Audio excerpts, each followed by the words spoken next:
Hey, what's up, universe? Welcome to episode 32 of It's a Choice. And in this episode, I'm going to be talking about choosing your power. I've just kind of been inspired over the last number of days from a couple of different experiences, and I just kind of want to speak into it. So there's the reason that I am speaking about this particular thing because I've had a connection with this particular topic, choosing our power, choosing our own authority, and living life by our own rules, right? Without the expectations, kind of, telling society or our friends or our family or whatever cultural norms, like whatever we deem that doesn't really apply to us as far as these like expectations of how things should be or how we should behave or what we should do or what our lives should look like. Just kind of telling all of those things to fuck off and defining what's really true for us, stepping into our own truth. And I've done some episodes on that, right? Choosing your own truth and things of that nature.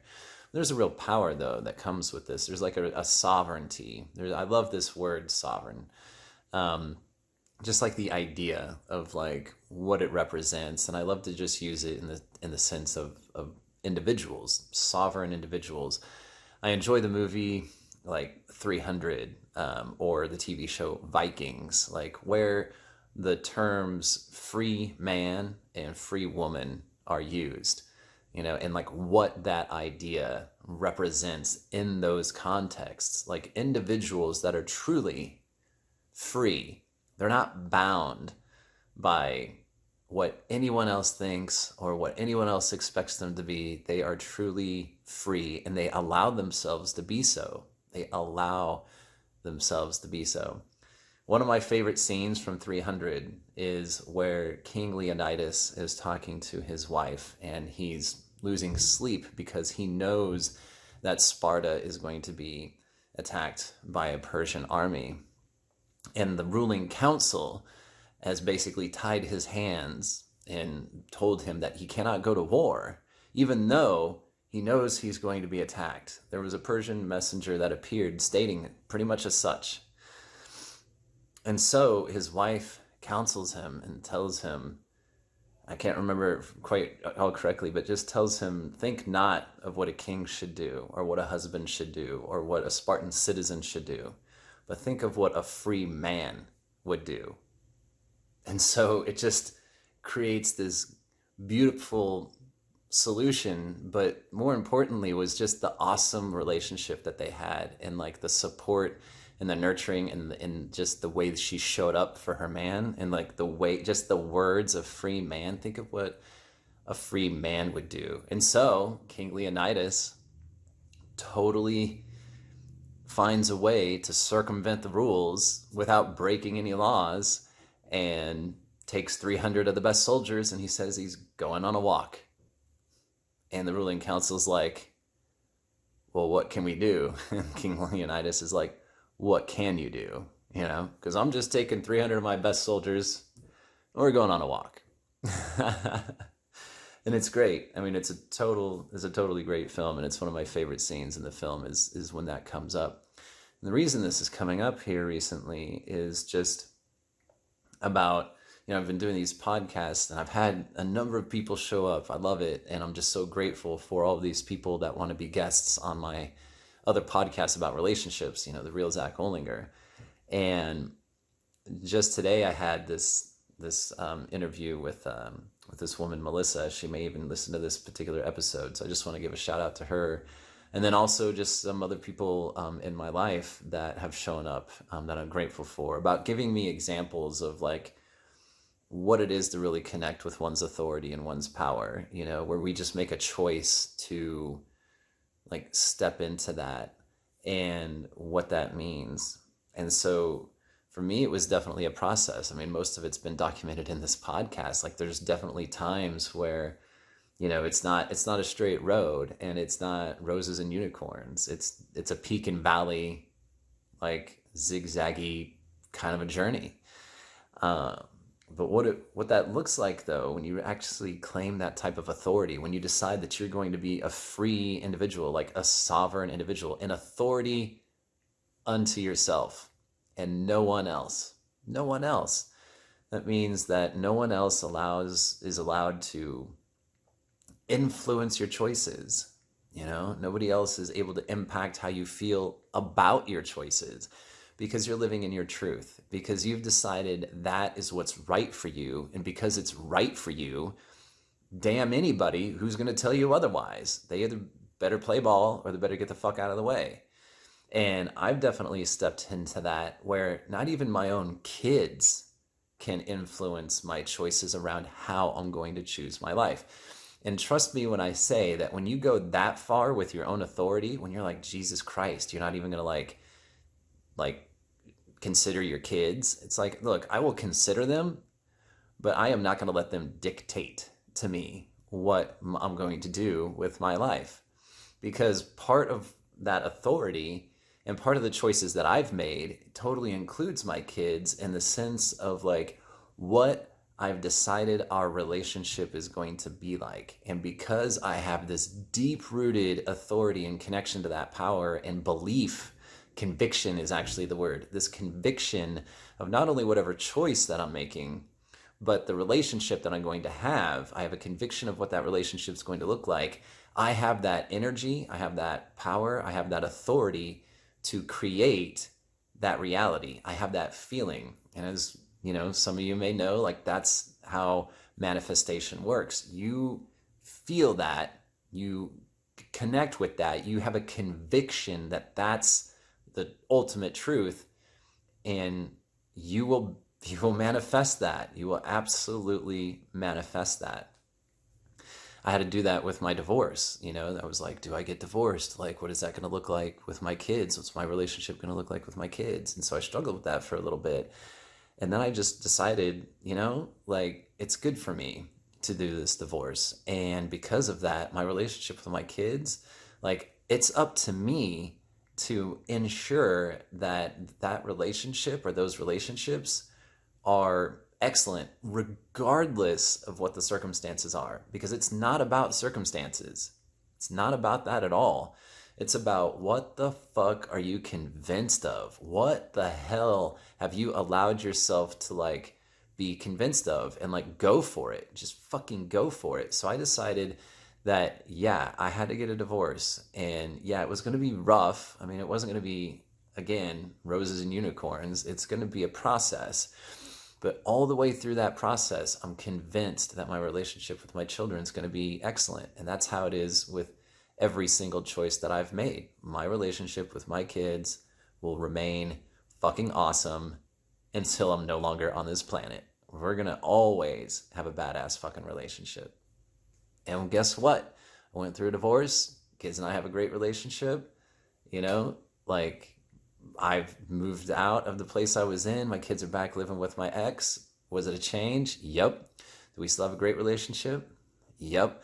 But there's a ton of people in my life that were like that, like you're being irresponsible, like you're doing crazy shit, like whatever. And people are going to have their fucking opinions about stuff. But I allowed myself to own my sovereign authority and be like, I don't fucking care like what you think or like what you believe. Like it doesn't fucking matter. That, whatever you believe over there is not my truth.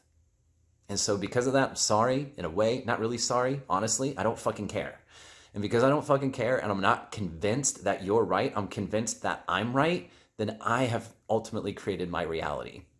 I still have a great fucking relationship with my kids, even though there's plenty of people in my life that think that that's bullshit, or that they were afraid that it was going to be bullshit. And it seems very selfish and very dickish. But the thing is that it's completely more selfish for other people to want to bend your life to their will. That's the selfish thing. So really what I'm all about with this particular episode is to like just bring it to light for people, to that it's absolutely 100% not selfish and quite fucking okay to like own your fucking choices around what you feel is right for you. It's okay. There's no reason to feel shame. There's no reason to feel guilt. There's no reason to feel bad. Whatever you choose, whatever you feel that is right for you, and you take action based upon that, it's right for you. No one is going to know except for you whether or not that's true. And if it's fucking true, then it's right. No one else can tell you otherwise. No one else can tell you otherwise. That's your sovereign authority to live your life that way.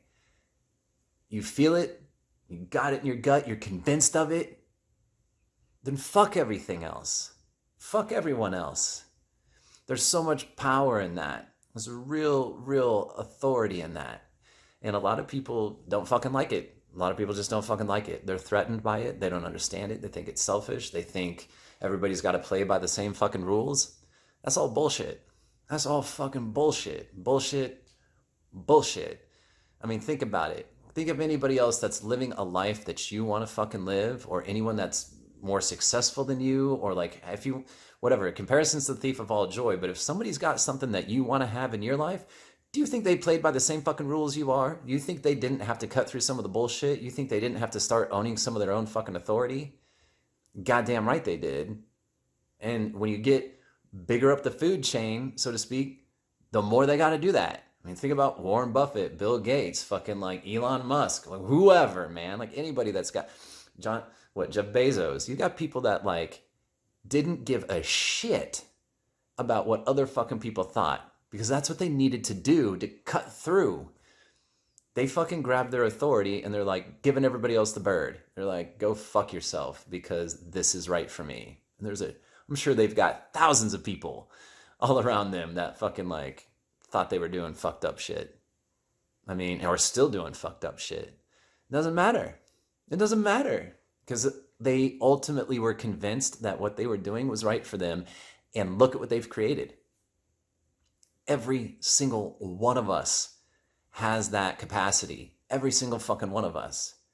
It's just that most of us are timid, scared, conditioned. Like, we don't want to rock the boat. We have relationships that we don't want to fucking antagonize because we feel a sense of loyalty or obligation or indebtedness or like whatever it may be. But the thing is that when we start to do that, when we start to put the other before ourselves, we've lost the game. We've lost the fucking game because you are not born into this world to live your life for someone else. That's not why you're here. All of the fucking teachers say that. It doesn't fucking matter who it is. Find any fucking teacher from across any fucking culture. It doesn't fucking matter. They're all going to say the same thing. You are not here. You are not put here to live your life for someone else. So you might as well just own that shit. You got a fuck ton of power and rock the boat and fucking rock it. You be you, man, and fucking own it. And don't be afraid about it. Because the thing is, man, is that once you own that type of authority, once you own that kind of power, it is other people who become afraid. You're no longer scared because it truly just doesn't fucking matter. It doesn't fucking matter. Like, look, like, this is what's right for me. And like I said earlier, you either play ball or you get the fuck out of the way. Because I'm moving regardless. You know? You just... That's how it works. Like, that's how it works. And so I just like to talk about that because I think there's quite a lot of us in the world that want to do that. You know, we can feel that. You can probably feel the truth of my words when I speak it.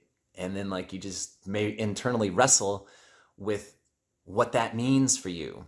What the fuck would my life look like if I were to actually grab that authority and run with it? Well, your life will change. And you're going to have all sorts of shifting, and you're going to have some unpleasantries, for sure. You're going to have some, like, ruffled fucking feathers in your life. No doubt about it. But what would you rather have, man? Would you rather have the authority to create the life that you want and own that shit and not abdicate your own fucking authority to somebody else and live your authentic life? Or would you rather just continue to abdicate your authority and, like, not be the ruler of your own kingdom, to be a slave to somebody else's expectations, whoever it may be, your cultures, your families, your friends, like your employers, all of them, whatever. How many chains do you want to wear? And they're not golden, by the way. Those are not golden chains. Okay? Those are shackles. Those are fucking shackles. So I just wanted to speak to that because I'm obviously very passionate about it, because I know what it took for me to start stepping into that authority. And no, it wasn't fucking pleasant. And no, it still isn't from time to time. But I will tell you this, that just like any other sovereign nation or any other fucking people that live in a free fucking country or relatively free country, they don't want to fucking give that shit up. They would do whatever it fucking takes, like to keep their sovereignty. That's why fucking wars are fought, right? I mean, this is why, and we didn't got to kill anybody. I'm not saying that, that's for sure. I'm just saying that, like, you just got to, like, own your stuff. And if people fucking don't like it, then that's on them. Because if people truly loved you and truly saw you for you and, like, were just in a place to actually let you be you, they wouldn't actually have a problem with it. They wouldn't have a problem with it. And that's what I've learned. I've learned this so much, is that over the past year in 2020, that there was just so many people that were, like, able to allow me to be that way. And then there was so many people that I had expectations of my own that I had to let go of other people that I thought would be that way, and they weren't. And they weren't, And so it's just learning to let people be themselves. It's an exercise in that as well. It's an exercise in forgiveness and compassion. It's not just being a dick and being selfish, because I don't view owning your own authority as being that anyway. But there's a whole process that has many facets to it. And so I invite everyone to go through it, for sure. Absolutely. Claim it and just start to create that fucking life that you've always wanted. And don't let anyone tell you that what you're doing is wrong, or that you shouldn't, or that it's whatever fucking judgment they have on it. Just brush that shit off. Don't let that stop you. Don't let that fucking stop you. Ever. Ever. All right, that's what I got for today. Thanks for listening. So, go live an inspired life, for real, so you can go inspire others to live their authentic and inspired life. Because at the end of the day, living an inspired life is a choice. All right, I love you guys. I'll talk to you later.